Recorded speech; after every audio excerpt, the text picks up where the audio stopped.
Hi, this is Juan from JuanTutors.com. Welcome to my totally free office hours. Today we're working on the August 2016 New York Geometry Common Core Regents, problem number 22. If you want to access these exams anywhere in the world, go to nysedregents.org and click on the appropriate tabs. So, here's the problem. Given triangle ABE and triangle CBD shown in the diagram below with DB congruent to BE, and I look at the diagram and I definitely label what's given to me, DB congruent to BE. Good. And then which statement is needed to prove triangle ABE is congruent to triangle CBD using only SAS congruent to SAS. So then they give me angle CDB is congruent to angle AEB. Then angle AFD is congruent to EFC, and side AD is congruent to side CE, or side AE is congruent to side CD.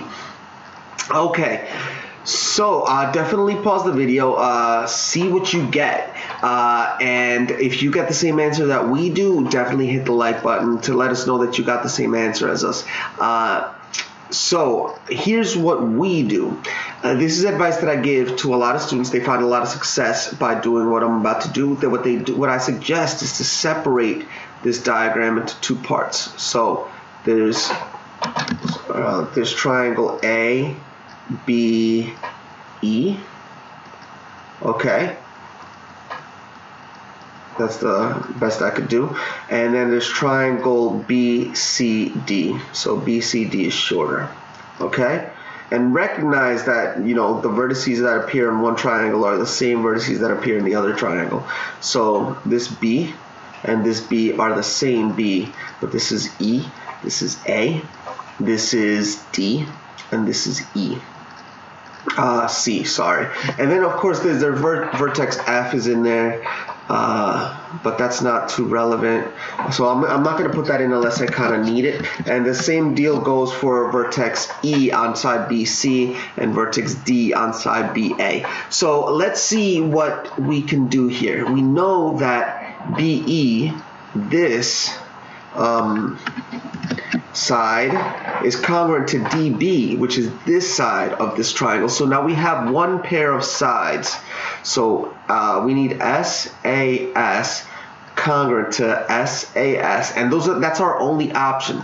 We're not allowed to use any other method of proving. So we know that one pair of sides is congruent, and now we're missing two things, yet they're saying to us that we only need one more statement. How could that possibly be? Well, what they're trying to say is that you can get as many statements as you can justify on your own, but it's what additional statements that aren't given to us, additional, would be needed to prove that these triangles are congruent by only SAS. So what else can we see? Well, we actually have angle B is congruent to itself by the reflexive property. So again, we have BE is congruent to BD, which is given, and then angle B is congruent to itself, angle B, by the reflexive property.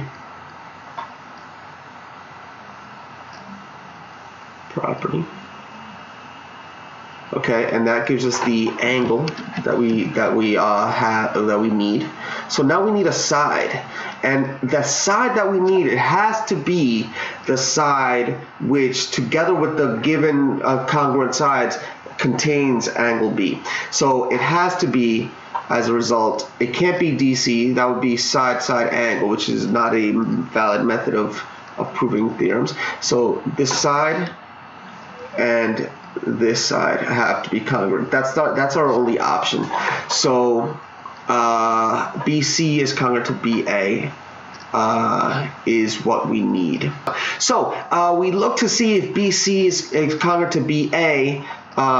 We need BC is congruent to BA as a line, as a statement, and we look, AD is congruent to CE, and AE is congruent to CD. neither of those is this choice, even if with a scrambling of letters. So we still don't know the answer. So there's got to be something we could do, right? What we do know, at least now at this point, by the way, these have to be eliminated because we need another pair of sides congruent. So what can we do here? We didn't add all these vertices before, but it looks like we actually need them. So let's add them in. So I'm going to put those in a different color. You could just put them in darker. Vertex F is here and vertex F is here. It's the same F. And now vertex D is here and vertex E is here. So what can we do here? Let's see. I'm going to erase these marks now. Okay, how can we possibly get this, right? Well, remember that BD is congruent to BE. So we also know that this is congruent to this. So now in particular, we have part of BC congruent to part of BA. So if we get the other part congruent, DA, and is congruent to DC, if we get that, let's see, I'm going to put 3 dashes there, then we know that BC would be congruent to BA by the segment addition postulate. So is EC congruent to DA a choice? Let's see, EC, that's CE right there, congruent to DA. Yes, that is a choice. So that is, in fact, our answer. Once we know that DC, if we're given, in other words, DC is congruent to DA, if that's given, then we could actually then say BD plus DA is congruent to BE plus EC by the segment addition postulate.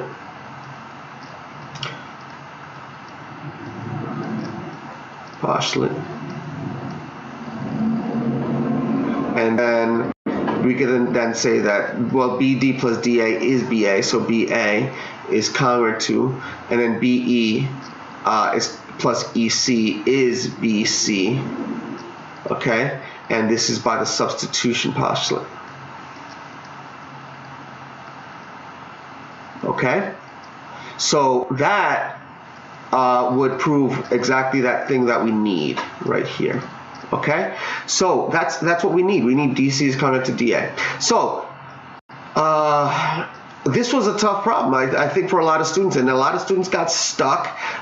So we did create a practice problem to see if you can hone your skills on what we just did, and it's a tougher problem. It uses the same triangle, same material that we are given in this triangle, and I want to see if you can get this question. So definitely pause the screen, try it on your own. And by the way, the reason we are able to offer these videos for free for students like you is by having viewers like you see these videos. So definitely hit the like button, subscribe, and we have many more videos than just this one. We have 37 just in this geometry test, and we have algebra 2, trig, bio, chem, physics, and of course algebra 1, and many more videos to come. So definitely subscribe and let your friends know that we're here. So what's this problem? Given triangle ABE and triangle CBD shown in the diagram below with DB congruent to EB, and angle B congruent to itself, okay, which statement is needed to prove that triangle ABE is congruent to triangle CBD by using side congruent to side? Okay.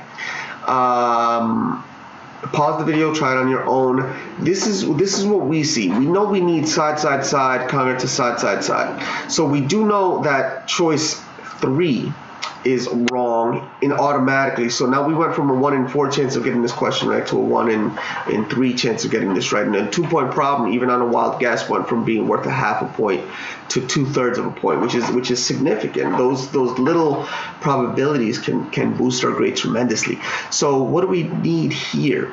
Well, the thing is here that we have only one pair of sides. So we need SSS congruent to SSS, but we only have one pair of sides, for each triangle. BD for triangle BDC, for triangle CBD, and BE for triangle ABE. So it's like, what do we do for the other sides? Well, here's the kind of issue that students fall into the trap of, is they start to think that other things that seem to be true about the diagram are necessarily true, and the thing is that they're not necessarily true. So they start thinking like, oh, well, DA is clearly congruent to EC, but no one ever told us that, right? We need to be told that in order to be able to say a lot of information. So we don't know that, so don't assume it. That doesn't give you a second pair of sides. So that might, and doing that might trick you into thinking, well, if you have DC is congruent to AE, then you're done. No. So that's not enough information. Similarly, students think that DC is congruent to AE for some very clear reason, and yet they're not. It's not given to us. There's nothing there to have that statement be true. We only have a side and an angle. We don't even have enough to prove these triangles congruent, period. So to prove this statement true by side, we need 2 or more statements. So that's actually the answer, choice 4. Well, all right. Listen, this was actually to test your thinking a little bit. I hope that you got the answer. If you did, definitely hit the like button. And look, I know you can do it. I believe in you. You just gotta keep working at it. Keep watching these videos. Thanks for watching, and stay tuned for the next video starting right now.